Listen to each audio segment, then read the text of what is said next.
What is welcome back to the self-love healing series. We're on video 2, part 2 of this incredible list of ways to love on yourself during this love month in February. So we talked about 5 ways. We're doing 14 altogether. We already hit the first 5. If you did not see the video, make sure you check that video out. Let me tell you, it's a good one. It is a good one. Let me tell you. We had confidence, worthy. Listen, just go see the video. Check it out. And I'm giving you tips on how to activate each one. Now we're on the next 5. So now we're on 6 through 10 out of the 14. Let's go.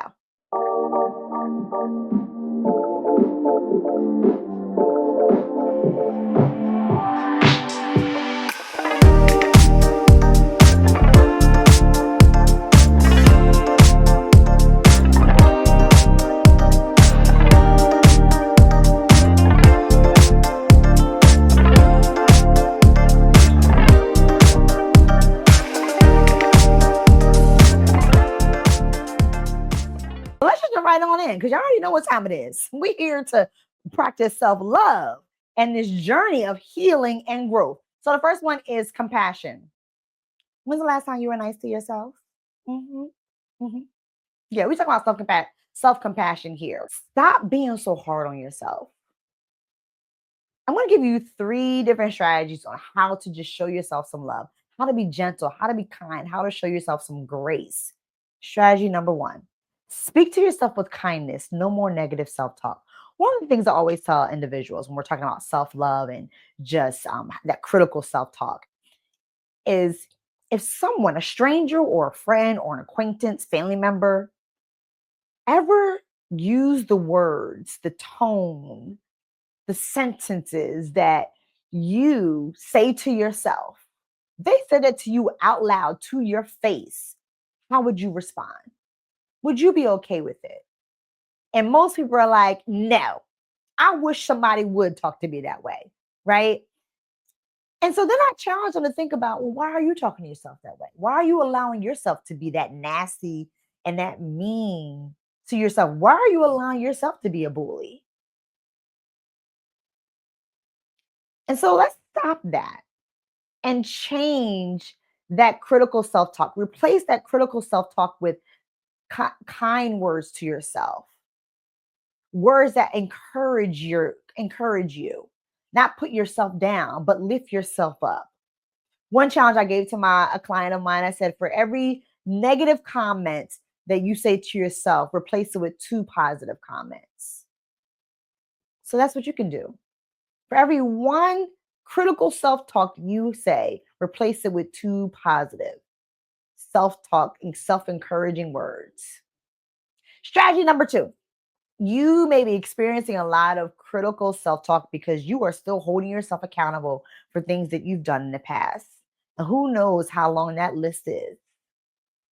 It's time to allow yourself to forgive those decisions. Forgiveness is not giving yourself an excuse. Forgiveness is not saying, oh, I'm letting myself off the hook. I need to take responsibility. No. Forgiveness is recognizing where you were at that time, acknowledging where your mindset was at that time, acknowledging that, even if you did it on purpose, acknowledging like, yeah, that wasn't the best decision.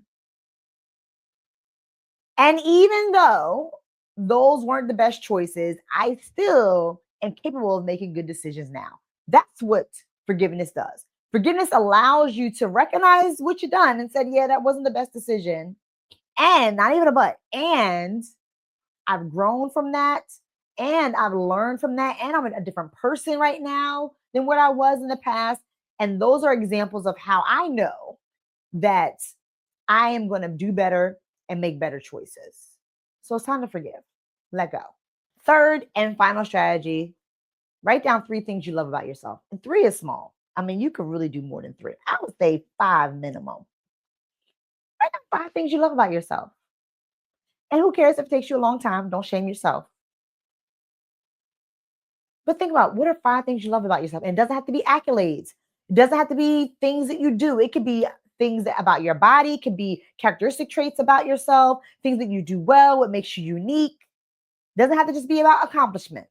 Let's go into number 7, pleasure. Yes, you heard it right. I'm literally talking about pleasure, things that make you feel good. Yep. Self-love healing, it really is about allowing yourself to just enjoy life.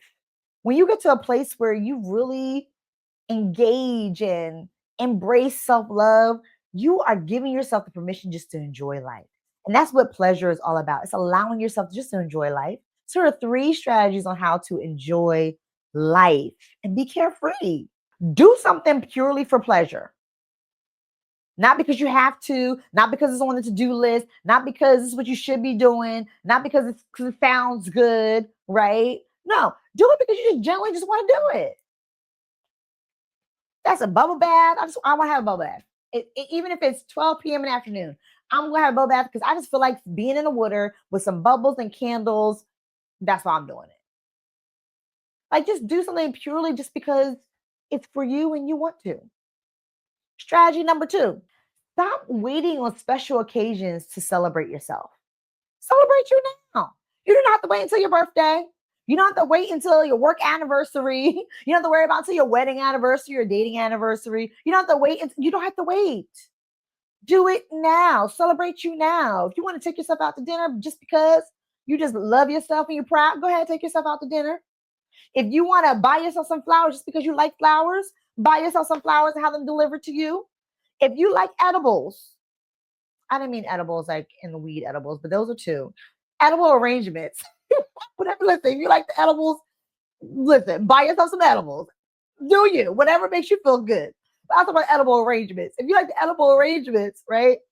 Order yourself a bouquet, have it shipped to your house. Matter of fact, ship it to your job. A letter from yourself. Like, you don't have to wait to celebrate you. Celebrate you now. And you don't have to wait for somebody else to celebrate you.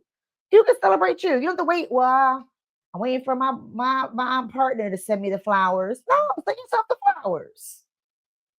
Or I sure wish someone would buy me that. Buy yourself it. Buy it for yourself. You don't have to worry about somebody else waiting. Or you don't have to wait on somebody else to get it for you. Do it for you. Now. Strategy number 3, wear or do something that makes you feel sensual. You don't have to wait for your partner to buy you the nice silk pajamas or the nice underwear, right? Or that cute outfit. Buy it for yourself and wear it. You don't have to wait for a special occasion to put on that nice, cute outfit that you bought. If you want to wear that to the grocery store, do it. If you want to go to the mall with the heels, hair done, nail done, everything good, do it. If that's what makes you feel sensual and feel good and sexy in your body, do it. If you just want to walk around your house with your cute bra and panties, do it. Do what helps you feel sensual and connected with your body.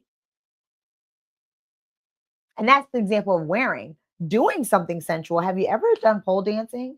I've taken a pole dancing class, and let me tell you, not only does it make you really connect with your body in a very sensual way, it gets rid of the guilt or the shame or the discomfort you might feel with just being able to be connected with your body, but it's also a good workout. So do something that makes you feel sensual. I'm gonna give you a 4th one because this is important too. Because a lot of things we said just now, there's one thing that can stop you from enjoying life: guilt.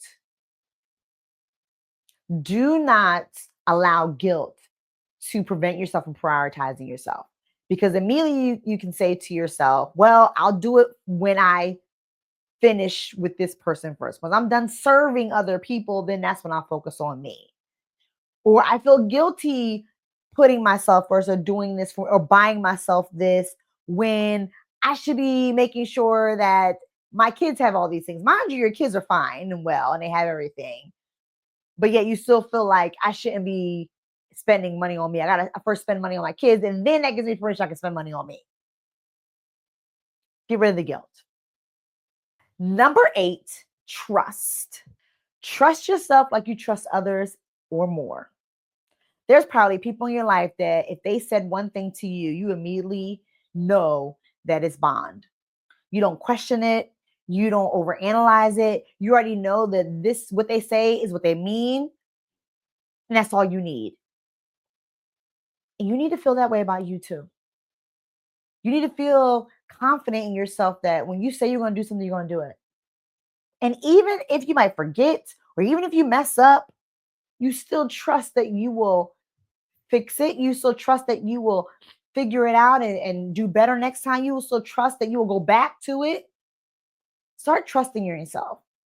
And so here are 3 strategies to help build that trust within you. Number 1, stop second guessing yourself. When you have your intuition is telling you how to respond to the situation, or your intuition is telling you what you truly want, and you are constantly thinking like, well, I mean, is that, should I be doing that? Should I be doing this instead? Or let me ask this person first, and then if they say it's okay, then I know it's okay. Right now, take your word as being enough. So stop second guessing yourself. Number 2, strategy number 2, make a decision without overthinking. We just talked about, right? Like trusting yourself without second guessing. And the reason why you're able to do it is because you know what's best for you. If anybody knows what's best for you, it's you, right? And so when you try this second strategy where you make a decision without overthinking,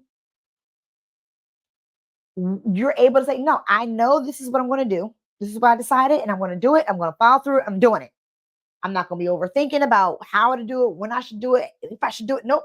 I'm just going to do it because I trust that I know what's best for me. Strategy number 3, journal on time that you trust yourself and it worked out. It's always good to remind yourself of times when things actually worked out in moments where you're feeling uncertain. And so, in certain situations where you are struggling with believing in your abilities, struggling with trusting that you will make the right choice, right? Think back, journal actually. Don't even just think back. Take a moment to journal about a time where you actually followed through on your tuition. You trusted your decision. You didn't overthink it. You didn't second guess yourself, and it worked out. Take yourself back to that moment and replay how that impacted you. And that's what's going to help you build that trust within yourself. Number 9, growth. Level up. Become the best version of yourself. Do not allow comfort cause you to be stagnant.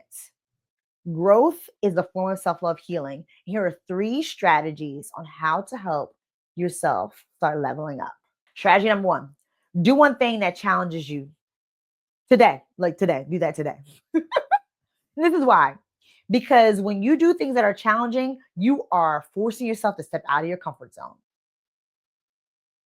And as a result of stepping out of your comfort zone, you get to learn more about yourself.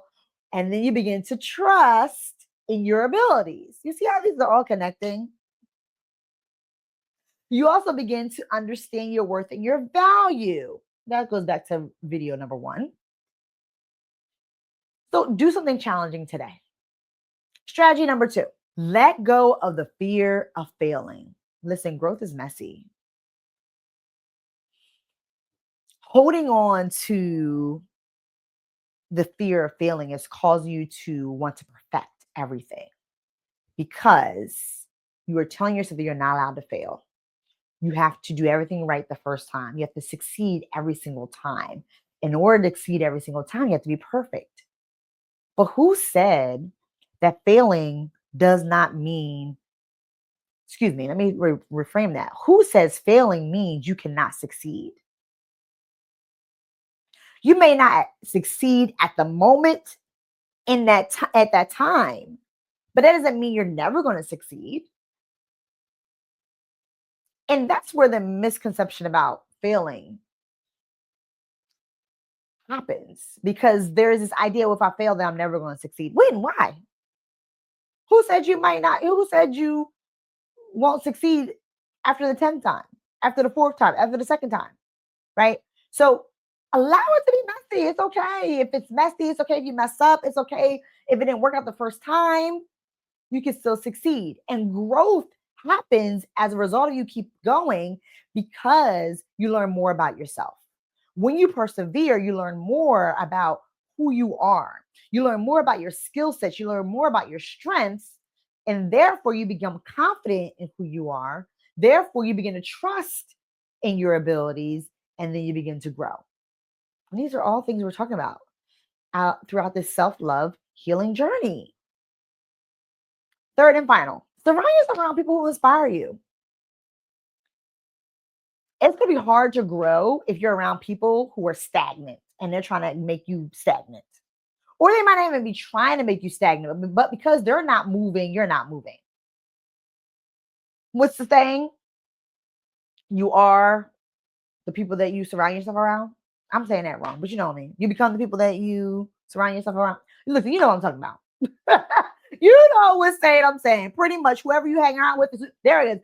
Who you hang out with is who you become. There it is. Got it. So if you're hanging around individuals who are stagnant, who are not moving, who are not even interested in growing, then you're not going to find any inspiration to grow. You're not going to find any motivation or encouragement to grow because somebody's talking about that. So surround yourself around people who are either where you're trying to be or on the same path of growth that you're on, and or who are just here to just celebrate and encourage you on your growth journey. Final one from this video. Number 10. Well, 10 if I had both my hands up. Number 10. Celebration. Celebrate yourself because you deserve it. Do not wait for somebody else to celebrate you. You do not need someone else to say how great you are. You do not need someone else to say that you belong. You do not need someone else to say, great job, you did it. You can do all that for yourself. And here are 3 strategies on how to celebrate you. You know, this is going to connect with what we were talking about with pleasure as well. But buy yourself a gift. We talked about this earlier. You don't have to wait for somebody else to get you the gift, to get you the award. Listen, if you want the certificate, make your own certificate. Order your own trophy and have it engraved with your name on it. You don't need to wait for somebody else to do that for you. Get your own plaque. Frame your own certificate, right? You can do that all on your own. You don't need somebody else to do it for you. The second one, I really love this one because we don't really take a moment to just love on ourselves in this way. It's like write a love letter to yourself. If you're a 90s baby like me, well, I'm an 80s baby, 90s raised me. Writing letters was a thing back then, right? You would write a whole 4-page letter to your boo, tell them how much you love them, and yes or no, you want to date me, yes or no, right? You write all these these profound love letters, poetry to other people. But what about you? Take a moment to write your own love letter to yourself. Letter, poetry, song, where you are just expressing the amount of love that you have for yourself, the amount of love that you deserve to experience. Number 3, acknowledge something amazing about yourself. There's a couple ways you can go about this, right? You can acknowledge something you do well. You can acknowledge what makes you unique. You can acknowledge what makes you a good person. You can acknowledge skills that you have. You can acknowledge your strengths. All those things are examples of why you are so amazing and so dope. So take a moment to think about, why are you so dope?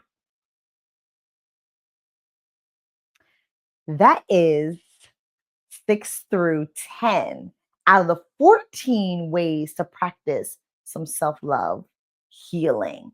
Again, check out the first video that went through 1 through 5. And I'm about to release the next video. It's going to finish it out with 11 through 14. So make sure you subscribe to this YouTube channel, Speak Like Transformation TV. Gems will be dropped Make sure you hit the notification button so you know when I drop the final video for this self-love journey, self-love healing journey segment.